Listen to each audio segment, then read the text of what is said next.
Assalamualaikum, salam sejahtera dan selamat kembali ke channel Abang. Jadi kalau korang tengok hari ni, Abang tidaklah tertogel macam hari tu. Dah mulalah tumbuh misai, tumbuh janggut, jambang semua. Abang ni tak boleh, memang sekejap je. Sekejap je togelnya. Lepas tu dah tak togel lagi dah. Mulalah tumbuh janggut dengan jambang semua. Mengarut sikit. Jadi hari ni Abang nak sampaikan sebenarnya ada dua kisah. Kisah yang pertama disampaikan oleh seorang kakak. Tapi bukan kakak ni yang alami peristiwa ni, tapi yang alami peristiwa ni adalah suaminya. Berlaku pada tahun 1998 di Kuala Kelawang, Negeri Sembilan. Dan cerita kedua pula disampaikan oleh seorang pakcik. Tapi macam kakak tadi, bukan pakcik ni yang alami. Tapi yang alami peristiwa ni adalah bapa kepada pakcik ni. Dan sekarang ni dah pun arwah. Bapa dia lah yang arwah, pakcik ni masih ada lagi. Berlaku pada tahun 1941 yang berlaku di Kemaman, Terengganu. Abang nak cakap Kemaman Pahang. Mati abang kena kecam ni. Masalah geografi ni. Kemaman, Terengganu. Jadi kalau korang nak tahu cerita daripada mula sampai habis, tonton video abang. InsyaAllah abang akan ceritakan, dan kedua-dua cerita ni memang memberi pengajaran yang baik untuk kita. Cerita yang pertama disampaikan oleh seorang makcik. Kakak. Disampaikan oleh seorang kakak yang dialami oleh suaminya. Abang tak cerita kakak tu namanya Kak Malisa. Suaminya nama Abang Hamzah. Abang Hamzah je lah, sebab dia lebih muda daripada abang. Berlaku pada tahun 1998 dekat Kuala Kelawang, Negeri Sembilan. Ceritanya macam ni. Waktu 1998, musim cuti sekolah, kira-kira pukulan 12 lah macam tu. Diorang ni semua berpakat-pakat nak balik kampung, nak tengok nenek yang tinggal kat kampung. Nak jadi cerita, Hamzah punya nenek dekat kampung tu tinggal sorang-sorang. Dah tak ada orang lain dah dekat kampung tu. Orang lain ada, maksud abang penduduk lain ada. Cumanya tak ada saudara mara kat kampung tu, kebanyakannya dah meninggal. Tinggallah nenek diorang ni hidup sebatang kara. Diorang ni nak juga bawa nenek tu tinggal dengan keluarga dia orang, tapi nenek ni lebih suka tinggal menyendiri dekat rumah kampung. Pertama dia kata rumah tu dibina oleh suaminya untuk dirinya, cinta sejati. Yang keduanya nenek dia bagi alasan sebab dia kata dia kena bekerjasama dengan orang kampung menjaga kampung tu, walaupun waktu tu dia dah umur 70 tahun. Apa kerjasama yang dia nak, yang dimaksudkan nanti abang ceritakan. Ada sejenis kerjasama yang menakutkan. Jadi pada satu hari ni, Hamzah dengan bapa dia, dengan adik-beradik dia pun balik kampung lah dekat Kuala Kelawang. Tapi nak jadi cerita bukan Hamzah aja. Ahli keluarga yang lain pun balik kampung. Sama-sama nak tengok nenek dia ni. Cuti sekolah kan. Time cuti sekolah zaman dulu tak macam cuti sekolah sekarang. Cuti sekolah zaman dulu, kalau ada peluang balik kampung. Kalau sekarang kita pergi jalan-jalan, Langkawi, pergi Tioman semua. Dulu cuti sekolah je kita semua balik kampung. Itu juga yang terjadi pada Hamzah. Jadi bila dah ramai-ramai dekat kampung tu, saudara mara, sepupu, sepapat semua berkumpul, memang aktiviti macam-macam dibuat. Diorang ni bila dah berkumpul, kalau siangnya pergi berkubang, lepas tu tangkap ikan, lepas tu tuba ikan tuba ikan kot. Itu tuba kan? Ketimba ikan. Macam mana? Tangkap ikan, tapi malamnya pula diorang ada selalunya buat aktiviti bakar-bakar. Maksudnya barbecue. Dengan apa hasil tangkapan yang siang tadi. Lepas dah habis barbecue, lanjut pula dengan budak-budak ni. Masa tu Hamzah, kalau tak silap abang, ceritanya dia berumur masih sekolah rendah. Masih lagi sekolah rendah. Jadi Hamzah ni seronok lah bila jumpa-jumpa buat aktiviti, berjumpa dengan sepupu sepapat. Memang dia rapat lah. Nak jadi cerita, sepupu ni banyak lelaki, bukan banyak perempuan. Jadi bila dah habis bakar-bakar tu semua, diorang pun ramai-ramai yang sepupu-sepupu lelaki ni duduk main carom, main trup. Tapi tak pakai duit lah kan, dia bukan seni judi lah, main trup. Jadi habis bakar-bakar ni, aktiviti bakar-bakar ni habis pada pukul 12.30 malam macam tu. Siap kemas semua. Jadi selepas daripada tu, nenek dia merayau tengok cucu-cucu dan anak-anak dia. Dia siap pesan lagi dengan cucu-cucu dia. Tidur awal. Jangan mengada-ngada nak tidur lewat. Dia cakap Negeri Sembilan lah, tapi abang tak boleh nak cakap kat sini sebab abang pun tak berapa nak pakai Negeri Sembilan. Kang Hauk abang kena kan. Jadi nenek dia bagi pesan, malam ni cu, jangan tidur malam sangat. Tidur awal malam. Sebab malam ni ada benda baik nak berlaku, dia kata. Tapi budak-budak kan, yang umurnya sekolah rendah, darjah 5, darjah 6, bila dah berkumpul ramai-ramai, memang tak makan saman suruh tidur awal. Waktu tu memang tak ada game-game, video game semua tak ada. Ada pun jenis game-game ular, game-game Tetris je, game-game yang simple. Game-game fighting-fighting masa tu memang kurang. Jadi diorang lebih kepada main carom, ada yang main trop. Jadi melanjutlah daripada pukul 12 tu melanjut sampai pukul 1. Bila dah pukul 1, nenek dia keluar daripada bilik. Bertongkat ni ketok macam tu. Nenek dia keluar daripada bilik, satu-satu cucunya ditonjol. Tonjol tu maksudnya kalau kayu tu dipukul-pukul lah kan, ditolak-tolak nenek dia. Tidur malam, tidur malam. Aku kata tidur malam, malam dia tidur awal. Kenapa kau tidur lewat? Kan kalau ada apa-apa jadi jangan jangan nyalahkan aku. Mana ada cucu nyalahkan nenek kalau tidur malam-malam terjadi apa-apa. Tak ada, kesayang nenek lah kan. Tak makan caman. Malam tu tetap juga daripada pukul 1 lanjut pukul 2. Ini partnya saya. Bila lanjut pukul 2, tengah-tengah yang ada main carom, ada yang main, ni rumah kampung ni, ada yang main daun trop, main carom, yang tidur pakcik-makcik semua dah tidur, yang sepupu-sepupu jantan-jantan ni semua belum tidur lagi, yang perempuan dah tidur lah. Tengah sedap-sedap main waktu tu, tiba-tiba diorang dengar satu ngauman, abang nak cakap singa, satu ngauman harimau yang bapak kuat gila, dan masing-masing berpandangan satu sama lain. Bukan sekali tapi 2-3 kali. Bila dah pandang satu sama lain, tiba-tiba yang paling besar kat situ, Hamzah cakap lah, abang sepupu dia cakap, tak ada dekat-dekat dengan sini, jauh. Dia kata, dia, kalau tengok daripada bunyi tu macam jauh. Tapi Hamzah cakap lah, kalau jauh kenapa bunyi dia kuat sangat? Macam sebelah rumah aja bunyinya. Tak ada, takkan dah harimau nak datang kawasan-kawasan rumah. Sebab ini kan kawasan penduduk manusia kan, penduduk. Jadi binatang-binatang buas selalunya tak akan masuk ke kawasan yang ada penduduk, kecuali kalau dia terancam. Nak jadi cerita, memang kawasan perkampungan dekat Kuala Kelawang ni, kalau tak silap abang ceritanya, memang banyak hutan ataupun beluka-beluka. Memang selalu jumpa-jumpa binatang-binatang berbisa. Termasuklah kalau diorang jumpa harimau. Jadi memang tak hairanlah kalau bunyi harimau waktu pukul 1 hingga pukul 2 pagi. Cuma waktu tu dia kata dia bunyinya terlalu kuat, terlalu nyaring macam tu. Jadi diorang pun teruslah main. Buat-buat tak tahulah kan. Sebab dalam rumah tu pula separuh batu, separuh papan. Jadi memang tahap keselamatannya baguslah. Dah lebih daripada pukul 2, tiba-tiba bunyi harimau menguam sekali lagi. Tapi kali ni kuat gila. Sampai dia orang punya carom bergegar. Dia punya tempat carom tu, dia punya buah-buah carom tu bergegar-gegar. Seolah-olah ngauman tu ada betul-betul sebelah tingkap rumah dia orang. Waktu ni semua dah tersenyap. Dah berpandangan satu sama lain. Ada juga yang bagi cadangan. Jom tidur nenek dah suruh tidur tadi. Tu yang besar-besar cakap, tak ada benda lah, takkan dia nak masuk dalam rumah. Kot kita dah kunci mangga semua, memang tak adalah apa-apanya. Kalau dia nak merayau pun biarlah merayau kat luar rumah, dia kata. Okey lah, tak apalah. Mainan diteruskan. Agaknya lah harimau tu sakit hati lah. Aku dah mengaum kali pertama, kali kedua, engkau tak juga bergerak-gerak, tak juga tidur-tidur kan. Gangguan kali ketiga, tengah-tengah diorang main, tiba-tiba di sekeliling rumah diorang dengar bunyi cakaran.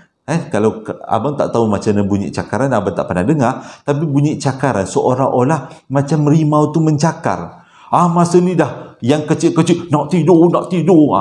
Tapi yang abang besar cakap, jangan takut, benda ni tak akan masuk dalam rumah punya. Memang tak akan masuk.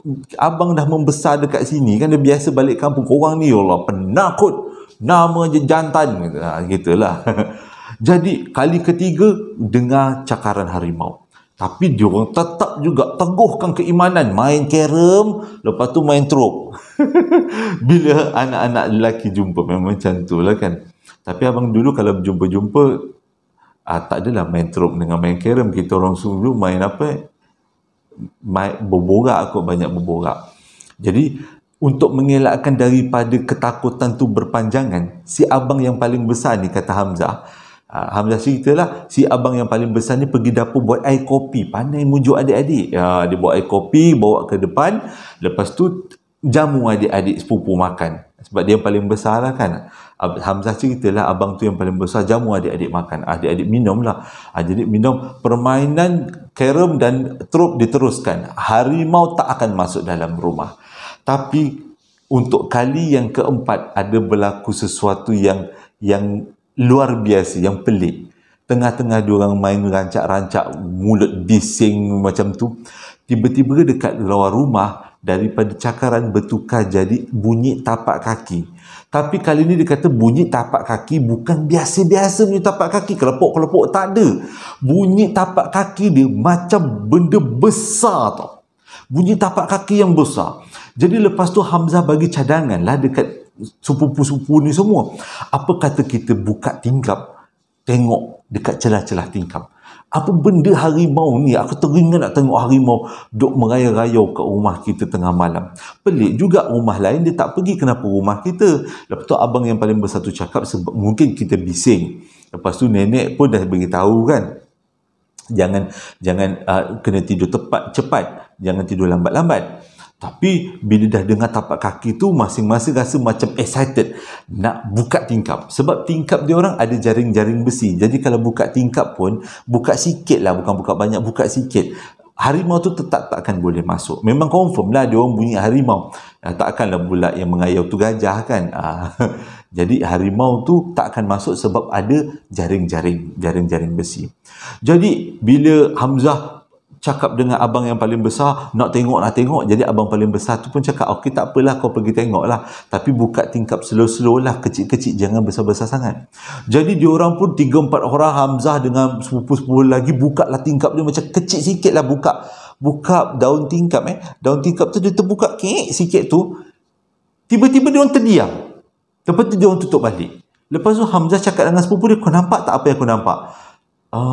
Tak nampak apa-apa sebenarnya. Nampak macam benda warna kelabu keputihan, putih-putih kelabu dekat depan tingkap. Maksudnya luar tingkap tu nampak macam satu pemandangan putih-putih kelabu, tapi tak nampak apa-apa. Lepas tu cakap dengan abang yang paling besar tu lah, bang, nampak macam putih-putih kelabu tapi tak nampak apa-apa. Besar mata abang tu. Wih, dah betul kau, dia kata. Tak apa, bagi abang tengok. Abang tu pun cepat-cepat pergi dekat tingkap, dia buka tingkap balik.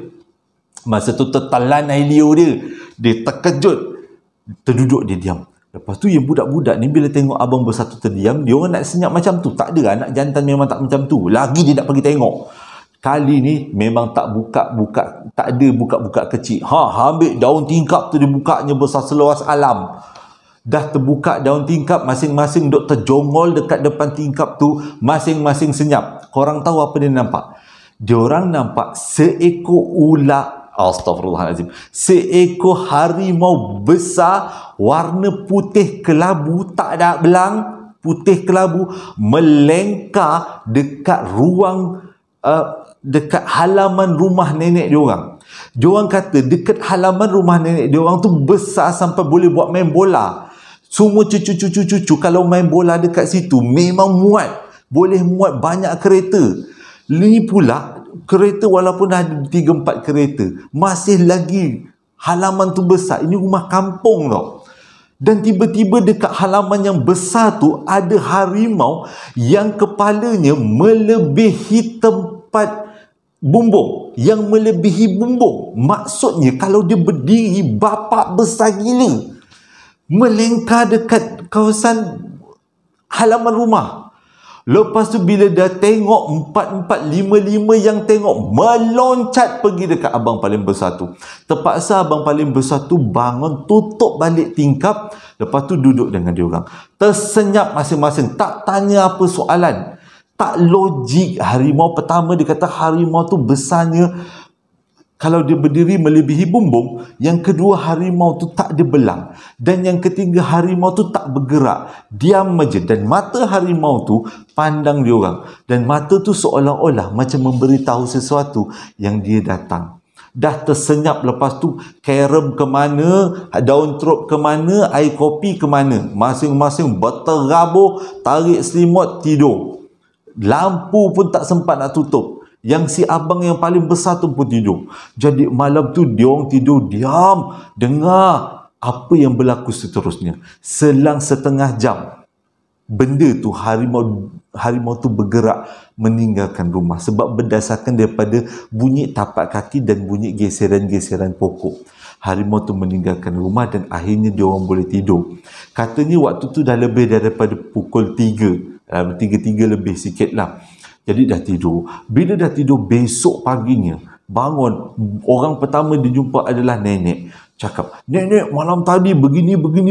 Kata jumpa harimau, cucu ceritalah semua cucu-cucu jantan yang nampak harimau tu. Nenek tergelak, ha. Itulah nenek suruh tidur awal, korang tak nak tidur.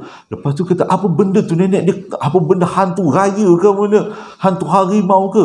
Lepas tu nenek cakap, kampung kita ni memang terkenal dulu-dulu. Mungkin dia kata, dulu-dulu orang kampung ni buat perjanjian dengan jin harimau supaya jin harimau tu boleh mengawal kampung. Jadi memang ada malam-malam tertentu jin harimau tu akan berkeliaran di sekitar kampung. Nenek kan dah beritahu suruh tidur awal, orang tak nak degil. Kan dah jumpa dengan benda Allah tu. Lepas tu dia orang tanya lah, benda tu mencederakan tak? Mana tahu kan benda tu ada orang yang pernah kena makan kan dengan harimau jadian tu. Tu nenek cakap memang tak pernah ada orang kena makan ke kenapa. Jadi disebabkan harimau tu ada, jenayah dekat kampung tu kurang lah. Yang rompak-rompak ke apa-apa yang berkaitan tu kurang. Jadi diorang anggap tu sebagai macam satu perjanjian yang dibuat pada orang zaman dulu dengan penduduk kampung, dengan jin, untuk menjaga kawasan kampung tu. Jadi itu menjadi kenangan yang paling seronok bagi Hamzah, iaitu pertama kali dia tengok jin harimau dekat depan rumah nenek dia. Dan sampai sekarang, selepas nenek dia meninggal, walaupun dia balik kampung, dia tak pernah lagi jumpa jin harimau yang sama dia jumpa pada tahun 1998 bersama dengan sepupu-sepupunya. Cerita yang kedua ni dia sampaikan kepada abang melalui telefon oleh seorang pakcik. Nama pakcik ni Pakcik Borhan. Nama sebenar. Nama pakcik ni Borhan. Pakcik ni cerita pengalaman ni dialami oleh bapa dia, iaitu Yusof. Nama bapa dia Yusof. Dia kata pengalaman ni dialami oleh bapaknya pada tahun 1941 ke 40 macam tu. Sewaktu bapa dia berumur belasan tahun. Jadi berlaku dekat Kemaman Terengganu. Macam Kemaman ni? Kemaman kan? Kemaman Terengganu. Jadi Kemaman lebih kurang lah kalau tersilap nanti abang betulkan kat dalam description box kat bawah. Jadi berlaku pada tahun 1930-an dekat Kemaman Terengganu. Cerita dia macam ni. Pada waktu tu dia kata budaya orang zaman tu, mengikut cerita Pakcik Borhan ni kan, mengikut budaya setempat pada zaman tu, bila ada satu kematian, dan kalau kematian tu berlaku pada waktu malam, bukan family yang jaga jenazah tu, tapi yang jaga jenazah tu adalah orang-orang kampung. Lebih tepat lagi, anak-anak muda kampung bersama beberapa orang tua. Jadi yang jaga jenazah, abang kena terangkan yang benda ni dulu. Ceritanya, ni baru abang nak cerita. Abang gunakan sebagai Pakcik Borhan Yusof ada. Pakcik Yusof lah kan. Atuk Yusof ni. Jadi Atuk Yusof ni, arwah Atuk Yusof ni dulu pada 1941, umur dia lebih kurang belasan 11-12 tahun waktu tu. Adalah satu kematian. Kematian ni adalah seorang guru silat. Jadi bila matinya guru silat waktu tu lebih kurang pukul 8 malam. Bila guru silat meninggal kat kampung tu, boleh jadi cerita tu satu cerita yang heboh. Sebabnya guru silat tu memang terkenal, memang selalu mengajar silat anak-anak kampung. Jadi pada malam tu bila ada kematian, abang kepada si Yusof ni, cakaplah dengan Yusof, engkau ni dah jadi anak remaja, kau kena ikut aku pergi jaga jenazah malam ni. Ikutkan hati. Yusof tak nak ikut, sebabnya jaga jenazah kot bukan benda yang seronok pun. Lagipun kena jaga sepanjang malam sampai besok pagi, barulah diuruskan, dikapankan, dimandikan semuanya. Jadi sepanjang malam tu juga ada yang baca Yasin bertukar-tukar. Jadi tuan rumah akan sediakan kopi, juga biskut kering, biskut lutut semua untuk bagi jenazah tu dijaga dan sepanjang malam oleh penduduk kampung. Jadi malam tu bila abang kepada Yusof ni, kan, abang kepada Yusof ni ajak Yusof tak nak. Tapi disebabkan dia dah jadi anak remaja dan jadi tanggungjawab sebagai seorang pemuda kampung, dia pun pergilah, kan, pergi rumah guru silat tu. Sampai kat tempat rumah guru silat tu, dia jumpalah dengan kawan-kawan yang sebaya dengan dia, kawan-kawan sekolah, kawan-kawan mengaji. Waktu tu dia kata mengikut cerita Pak Cik Ibrahim, bapak dia tak sekolah, ada mengaji adalah.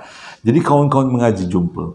Bila jumpa dengan kawan mengaji tu, masing-masing berkongsi perasaan takut. Ada yang ikut abang, ada yang ikut ayah ke rumah jenazah tu. Jadi diorang pun bila dah takut-takut tu, orang-orang tua semua duduk dekat dengan jenazah. Nak jadi cerita, jenazah tu diletakkan bukan dalam rumah, tapi dekat anjung rumah. Walaupun dekat anjung rumah, kawasan rumah tu katanya bertutup lah, cantik lah.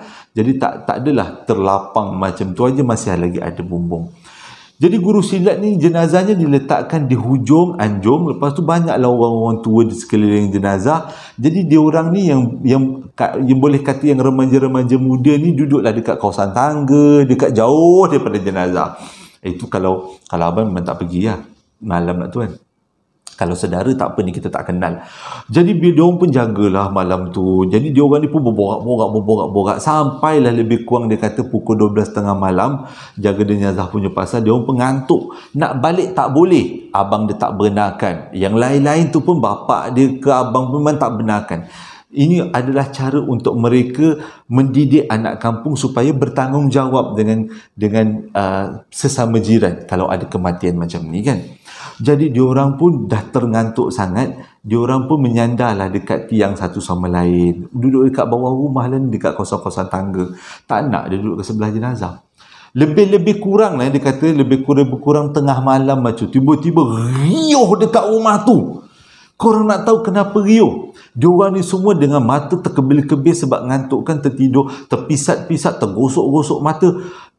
Cepat-cepat si Yang Yusof ni cari abang dia. Tanya dengan abang dia, abang kenapa ni? Lepas tu abang dia cakap, entahlah, abang pun nak cakap dengan kau ni, abang takut. Tapi kau tahu tak, jenazah hilang. Bila dengar jenazah hilang, yang budak-budak muda yang belas-belasan tahun, 11-12 tahun ni, cuak. Siapa tak cuak? Kalau abang pun kalau tiba-tiba jaga jenazah dekat rumah jenazah, tiba jenazah tu hilang, tak huru-hara kejadiannya. Jadi dia pun, habis nak buat macam mana?